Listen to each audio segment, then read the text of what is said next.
안녕하세요. 혹시 뭐랄까, 큰 기대를 안고 새로운 소프트웨어 테스트 도구를 조입했는데 정작 팀에서는 잘 안 쓰고 예산만 낭비된 경험 있으신가요? 아, 네. 그런 경우 종종 있죠. 생각보다 흔한 일입니다. 그렇죠.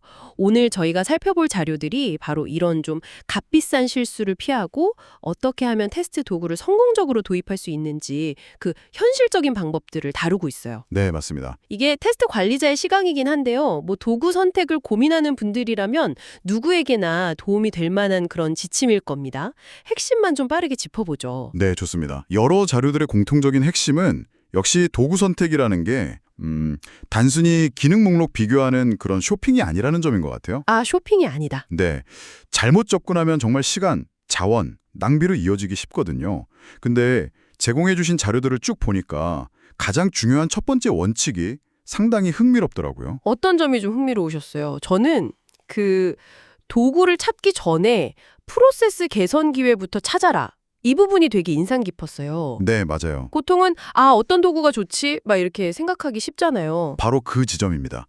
사실 가장 흔한 실패 원인이요. 도구 기능이 부족해서가 아니라 이미 좀 문제가 있는, 뭐랄까 망가진 프로세스를 그대로 자동화하려고 시도하기 때문이라는 거죠. 아, 프로세스가 문제인데 도구 탓을 하게 되는. 그렇죠. 그래서 자료들이 공통적으로 하는 말이 도구는 어디까지나 개선된 프로세스를 지원하는 보조 역할이어야 한다는 거예요.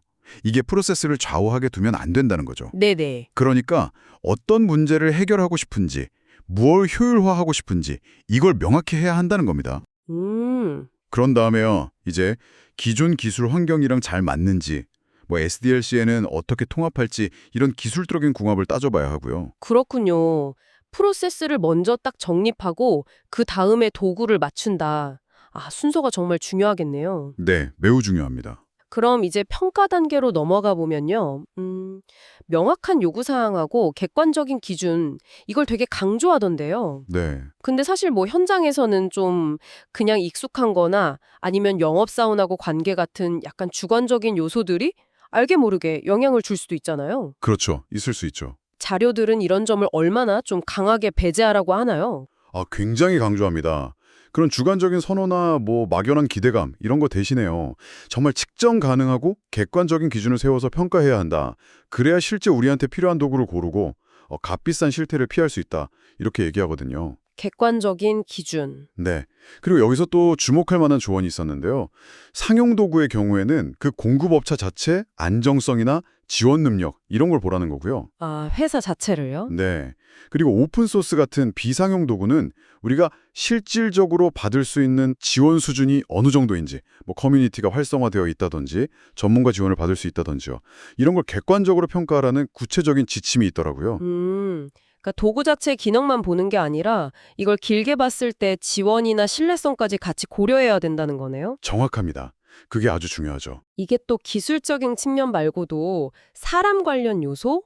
그러니까 내부적인 코칭이나 멘토링, 교육이 얼마나 필요할지 이걸 미리 파악하라는 조언도 되게 현실적으로 와닿았어요. 네, 맞아요. 아무리 좋은 도구 사와도 쓸 준비가 안 되어 있으면 진짜 소용없잖아요. 그렇죠. 도구 도입은 단순히 기술 투자가 아니라 어떻게 보면 사람에 대한 투자이기도 하거든요. 네네. 그래서 필요한 교육이나 지원 체계를 미리 계획 안 하면 그 좋은 도구가 그냥 방치되기 쉬운 거죠. 아, 그리고 라이센스 모델 검토도 빼놓을 수 없다고 지적하고요. 아, 라이센스도요? 이것도 중요하죠. 네, 이게 단순 비용 비교를 넘어서요. 뭐 사용자 수 제한이라든지 클라우드 방식인지 아니면 우리 서버에 직접 설치하는 온프레미스 방식인지 또 나중에 확장할 수 있는지 같은 이런 장기적인 영향까지 고려해야 하니까 신중하게 검토해야 한다고 자료는 지적합니다. 정말 꼼꼼하게 봐야 할 게 많네요. 그런데 이렇게 평가를 다 마치고 나서도 마지막 단계로 개념 검증, 그러니까 POC를 꼭 해보라고 제안해요. 네, proof of concept. 사실 뭐 시간이 좀 촉박하거나 아니면 이 도구 확실해 이런 확신이 들면 이 단계를 그냥 건너뛰고 싶을 수도 있을 것 같은데요. 바로 그 유혹을 경계하라고 자료들은 얘기합니다. POC라는 게 실제 우리 운영 환경하고 좀 비슷한 조건에서요. 이 도구가 우리가 원했던 요구사항을 진짜 만족시키는지, 그리고 이론적인 평가에서는 미처 발견하지 못했던 어떤 예상 밖의 문제는 없는지 이걸 최종적으로 확인하는 되게 중요한 안전망이거든요. 아, 안전망이군요. 네, 본격적으로 도입하고 확산하기 전에 위험 부담을 확 줄이는 어떻게 보면 보험 같은 그런 필수 단계라고 할 수 있습니다. 자, 그럼 오늘 이 모든 논의를 한번 종합해보면 어떤 그림이 그려질까요? 쭉 살펴본 자료들의 핵심 메시지는 꽤 명확한 것 같아요. 네. 성공적인 테스트 도구 도입이라는 건 그냥 반짝이는 기능을 쫓아가는 게 아니라 첫째, 우리가 뭘 해결할 건지, 즉 프로세스 목표를 정의하고 둘째, 우리 기술 환경에 잘 맞는지 검토하고 셋째, 객관적인 기준으로 평가하고 넷째, 장기적인 지원, 그러니까 공급업체나 커뮤니티 지원을 확인하고 다섯째, 내부 역량, 교육 같은 준비를 하고 여섯째, 라이센스 조건도 꼼꼼히 따져보고 마지막 일곱째, 최종 실전 테스트, POC까지 거치는 이런 좀 체계적인 접근이 필요하다는 거죠. 맞습니다. 아주 정리가 잘 되었네요. 결국 이 도구 선택이라는 게 단순히 기술 구매 결정, 이게 아니라는 겁니다. 조직의 프로세스, 그리고 기술, 마지막으로 사람이 세 가지 요소를 다 같이 고려해야 하는 상당히 전략적인 결정이라는 점을 꼭 기억해야 합니다. 어느 한쪽에 치우치지 않는 그런 균형 잡힌 시각이 중요한 것 같습니다. 네, 오늘 이야기 나눈 내용을 바탕으로 딱 한 가지 더 생각해 볼 점이 떠오르는데요. 네, 어떤 걸까요?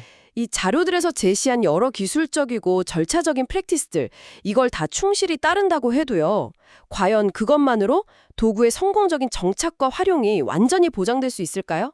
그건 또 다른 문제일 수 있겠네요. 그렇죠. 어쩌면 눈에 잘 보이지 않는 우리 조직의 문화라던가 아니면 팀 내부의 어떤 역학관계 같은 것들이요. 실제 도구를 받아들이고 활용하는데 더 큰 영향을 미치고 있지는 않을까 하는 그런 질문입니다.